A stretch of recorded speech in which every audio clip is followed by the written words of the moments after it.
5장 애쓰지 않는 길. 주의라는 단어의 어원을 살펴봅시다. A는 라틴어로 뭐뭐를 향하여 라는 뜻이고 tender은 신축 있게 늘어난다는 뜻입니다. 따라서 주의란 지식 혹은 경험의 대상을 향하여 알아차림을 쭉 뻗어낸다는 의미가 담겨 있습니다. 태양이 어떤 대상을 밝히기 위해 빛을 쏘아 보내듯이 알아차림은 사고, 감각, 지각을 알기 위해 알매 빛을 보냅니다.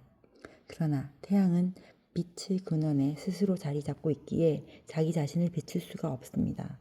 마찬가지로 알아차림은 스스로에게는 알매 빛을 보낼 수가 없습니다. 자기 자신에서 자기 자신까지는 거리가 전혀 없기 때문입니다. 알아차림이 너무 멀리 있어서 불분명하거나 사라진 것처럼 보이는 게 아닙니다. 오히려 너무 가깝기 때문입니다. 가장 가까운 것보다도 더 가깝습니다. 예를 들어 지금 여러분에게 자리에서 일어나 여러분 자신에게로 한 발짝 다가가라고 한다면 어느 방향으로 발걸음을 내딛으시겠습니까? 나는 나 자신을 향해서는 한 발짝도 갈 수 없습니다. 이미 내가 서 있는 곳이 나 자신이 있는 곳이기 때문입니다. 또한 나 자신으로부터는 한 발짝도 멀어질 수 없습니다. 어디로 가든 난 항상 나 자신과 함께하기 때문입니다. 알아차림도 마찬가지입니다. 알아차림은 스스로를 알기 위해 어떠한 것을 할 필요도 없고 어딘가로 갈 필요도 없습니다. 알아차림은 스스로에게 향할 필요가 없습니다. 알아차림은 이미 자기 자신과 함께 있기 때문입니다.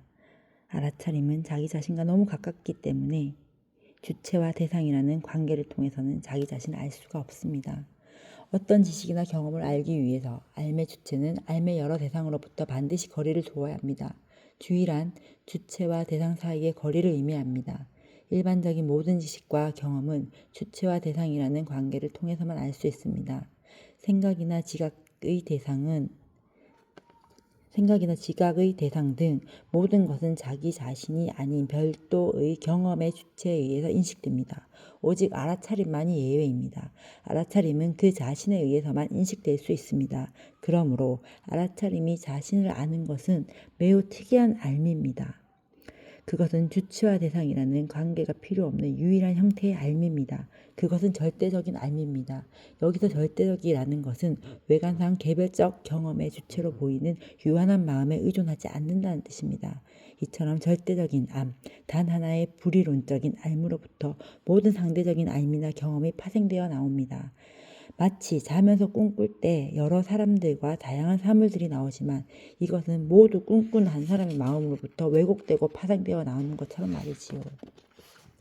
태양빛은 우주에서 일정한 거리를 이동해야 달에 비칠 수 있습니다. 그러나 태양이 스스로를 빛나기 위해서 어디론가로 갈 필요도 없고 무엇인가를 할 필요도 없습니다.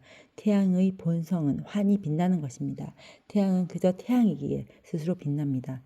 태양이 태양인 것과 태양이 빛을 발하는 것은 동일합니다.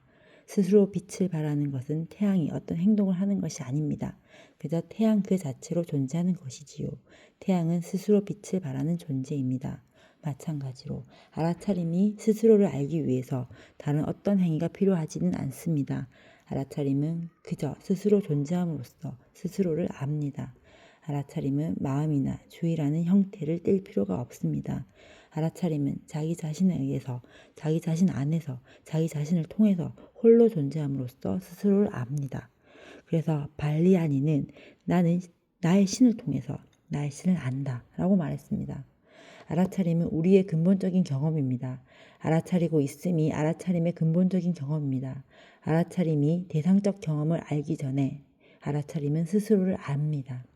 알아차림이 외관상 자기 자신이 아닌 것처럼 보이는 것들을 알기 위해서, 즉 생각, 느낌, 감각, 지각을 알기 위해서 알아차림은 스스로의 주인인 알의 빛을 그 대상을 향해 비춰야 합니다. 그러나 알아차림이 스스로를 알기 위해서 알의 빛을 자기 자신이 아닌 다른 대상으로 보낼 필요가 없습니다. 알아차림의 본질은 순수한 알미입니다. 그것은 스스로 빛나며 스스로 알며 스스로를 알아차립니다. 우리의 존재와 우리들의 존재를 아는 것 사이에는 아무런 차이가 없습니다. 마치 태양의 존재와 태양의 빛남 사이에 아무런 차이가 없는 것처럼 말이지요. 알아차림은 단순히 존재함으로써 스스로를 압니다. 알아차림은 스스로와 너무 가깝기에 자기 자신과 아무런 거리가 없습니다. 따라서 길이 놓인 공간조차 없습니다. 어떤 길이 있다면 알아차림으로부터 출발해 다른 대상으로 향하는 길일 것입니다. 알아차림으로부터 알아차림까지는 어떠한 공간도 거리도 시간도 없습니다. 따라서 어떤 길이나 수행의 가능성도 없습니다. 따라서 알아차리기를 알아차리는 것은 수행이 아닙니다. 바로 이런 연유로 직접적인 길 없는 길이라고 부릅니다. 우리는 직접적인 길 안에서 도착과 함께 출발하여 거기에 머무릅니다. 이와 같이 알아차림은 스스로와 함께 출발하여 스스로와 함께 머뭅니다. 따라서 최고의 명상은 그저 존재하는 것입니다. 그러므로 이와 같은 비수행에서 애쓸 필요가 없습니다. 어떤 식으로든 노력을 기울이게 된다면 마음을 하나의 대상으로 향하게 하거나 주의의 초점을 제어하려고 하기 때문입니다. 고무줄을 늘리면 본래의 편안한 상태로 되돌아가려는 긴장 상태가 생깁니다. 마찬가지로 알아차림이나 주의를 어떤 대상으로 보내면 본래의 평온한 자연 상태로 되돌아가려는 미묘한 긴장 상태가 생깁니다. 평온함과 행복에 대한 갈망은 우리 본연의 이완된 상태로 되돌아가려는 갈망입니다. 명상은 주의의 긴장을 풀어주고 그 결과 알아차림이 스스로에게 돌아가도록 하는 것입니다. 명상은 알아차림의 한가운데에서 마음을 녹여버리는 것이지 특정 종류의 대상적 경험을 향해 마음을 보내는 것이 아닙니다. 사실 알아차림이 스스로에게 되돌아간다고 말하는 것은 자기 자신을 개별적인 자아 혹은 유한한 마음이라고 믿는 사람들을 위한 표현일 뿐입니다. 그들은 순수한 알아차림의 본질적인 평온함으로부터 단절되어 있으니 마치 되돌아가는 것처럼 보일지도 모르겠습니다. 하지만 알아차림의 관점에서는 되돌아오는 것이 없고 그저 인식하는 것만 있을 뿐입니다. 명상은 무언가를 하는 것이 아닙니다. 무언가를 하는 것을 멈추는 것입니다. 따라서 명상은 스스로에게 돌아가기 또는 스스로를 쉬게 하는 것이라고 할 수 있습니다. 스스로의 존재를 알아차리는 것을 제외한 다른 모든 것에는 어떤 행위가 필요합니다. 생각, 느낌, 행동, 지각은 모두 마음의 행위입니다. 그렇지만 우리가 이런 행위들에 너무 익숙해진 나머지 더 이상 행위로 여겨지지 않게 된 것일 뿐이지요. 그러나 알아차림에 대한 알아차림, 즉 알아차림이 자기 자신을 알아차리는 것은 애쓰지 않아도 되는 유일한 경험입니다. 그 밖에 다른 모든 것들, 심지어 숨쉬는 것과 생각하는 것까지도 에너지가 필요하지요. 그래서 아시타바크라는 현자에게는 눈을 깜빡이는 것조차 매우 성가신 일이다 라고 말했습니다. 마음이라는 작용은 알아차림이 대상적 경험을 아는 통로이자 방식입니다. 따라서 알아차림이 스스로를 알아차리는 것, 즉 알아차림에 대한 알아차림에는 마음 작용이 필요하지 않으며 그럴 여지도 없습니다. 스스로에게서 출발해 스스로에게로 알아차림에서 출발해 알아차림으로 가기 위해 거쳐야 하는 길은 없습니다. 길이 있을 여지가 없으니 수행을 할 여지도 없습니다. 알아차림에서 출발해 알아차림으로 향하는 데는 수행자도 없지요. 우리는 알아차림 그 자체에 대한 알아차림을 수행할 수는 없습니다. 우리는 알아차림을 제외한 다른 어떤 대상에 대한 알아차림만 수행할 수 있을 뿐이지요. 사실 개별적인 자아는 그 대상과 알아차림 사이에서 발생하는 활동 덕분에 존재하는 것입니다. 환히 빛나는 태양이 곧 환히 비춰지는 태양입니다. 아는 알아차림이 곧 알려지는 알아차림입니다. 명상은 알아차림과 알아차림 자체 사이에 존재합니다. 명상은 스스로 존재하는 알아차림이며 스스로의 안에서 쉬는 알아차림이며 스스로만을 아는 알아차림입니다. 명상은 알아차리고 있다는 것을 알아차리는 것입니다.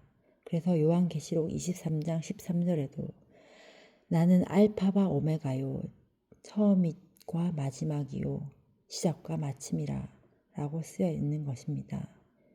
T.S. 엘리엇도 그의 시 리틀 기딩에서 다음과 같이 말했습니다. 우리가 시작이라고 부르는 것은 종종 마지막이다. 그리고 끝이라고 맺는 것은 시작한다는 것이다. 끝은 우리가 시작하는 곳이다. 직접적인 길에서 알아차림이란 출발점이자 과정이자 목적지입니다. 알아차리기는 아는 주체이자 삶의 과정이며 알려지는 대상입니다. 알아차리기는 알아차리고 있으면 알아차린다는 것입니다. 알아차림은 알아차림에 대한 알아차림입니다. 아는 것은 오로지 알고 있음을 아는 것입니다. 알아차리고 있음을 알아차리는 것이 명상의 정수입니다. 이는 마음을 어딘가로 향하게 할 필요도 없고 마음을 집중하거나 통제할 필요도 없는 유일한 형태의 명상이지요. 무엇을 수행하든 우리 본연의 존재가 될 수 없습니다. 수행을 통해서는 본연의 존재가 아닌 다른 무언가가 될 수 있을 뿐입니다. 우리는 50세가 될 수 있습니다. 우리는 피곤한 상태가 될 수 있습니다. 우리는 결혼한 상태가 될 수 있습니다. 우리는 외로운 상태가 될 수 있습니다. 하지만 스스로를 알아차리는 우리의 본연의 존재는 이러한 모든 대기보다 앞섭니다.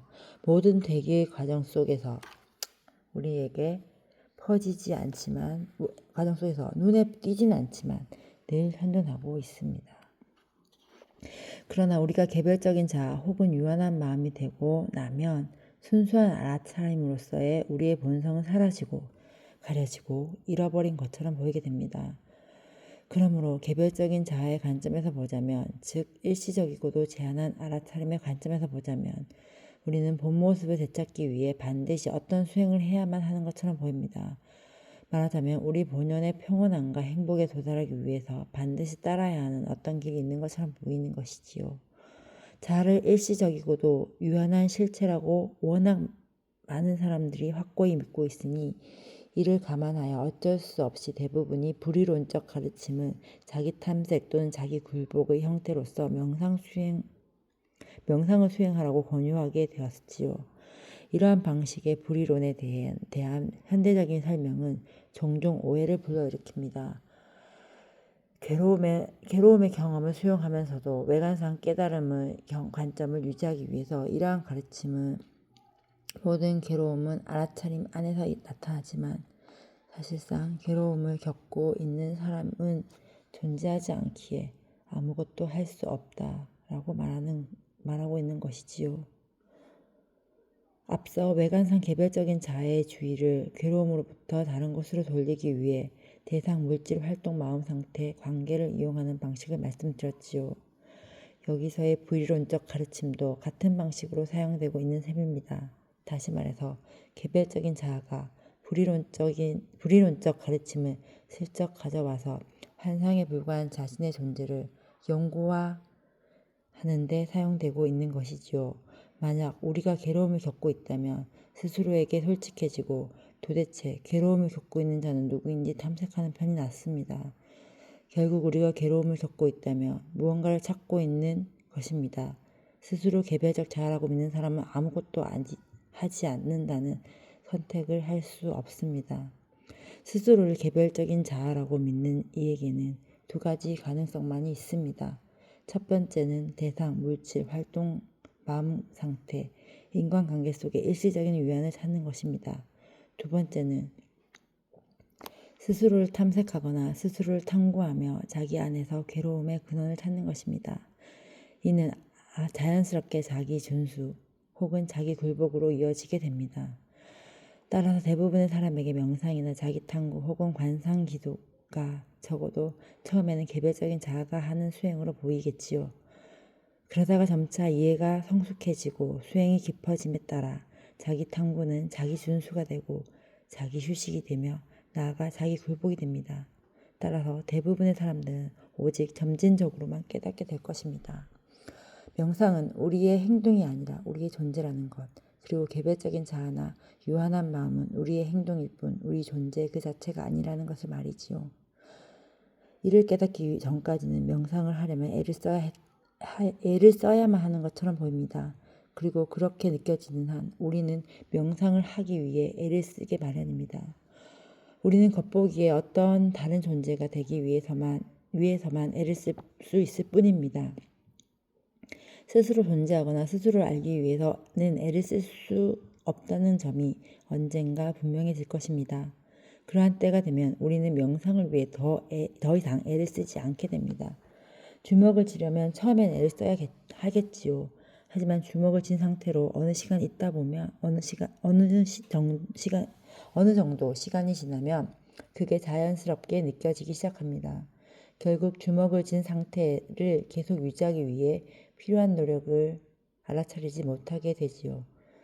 이러한 상황에서 손을 펴려고 한다면 손을 펴기 위해 또다시 애를 써야만 하는 것처럼 보이겠지요. 주먹을 쥐고 있는 상태가 너무 자연스럽게 느껴지기 때문에 손을 펴려면 애를 써야 하는 것처럼 보일 뿐입니다. 손을 편안하게 하여 편 상태가 자연스럽다는 것을 깨닫기만 한다면 손을 펴기 위해 새롭게 애를 쓸 필요가 전혀 없습니다.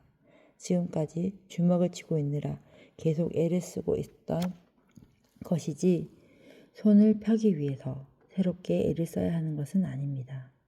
개별적인 자아인 에고란 주먹을 꽉 쥐고 있는 상태와도 같습니다. 무한한 알아차림을 외관상 유한한 마음으로 축소해버린 상태지요. 대부분의 사람들은 개별적인 자아에 내재한 긴장 상태에서 너무나 익숙해진 나머지 그게 원래의 자연스러운 모습이라고 믿고 있습니다.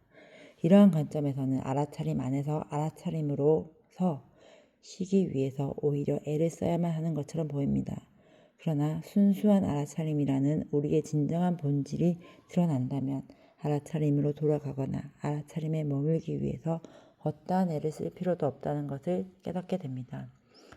또한 개별적이고 독립적인 자아라는 환상을 유지하기 위해서 마음이 거의 쉬지 않고 미묘하게 애를 쓰며 작용하는 것도 느낄 수 있게 됩니다. 이러한 깨달음에 따르는 필연적인 결과로 우리는 알아차림 상태에 쭉 머물고 있다는 사실을 분명히 알 수 있게 됩니다. 그리하여 점차 그것이 우리의 자연스러운 상태가 됩니다. 결국 명상과 생활 사이에 구분이 사라지게 되지요. 애를 쓰지 않는 존재가 우리의 자연스러운 상태입니다.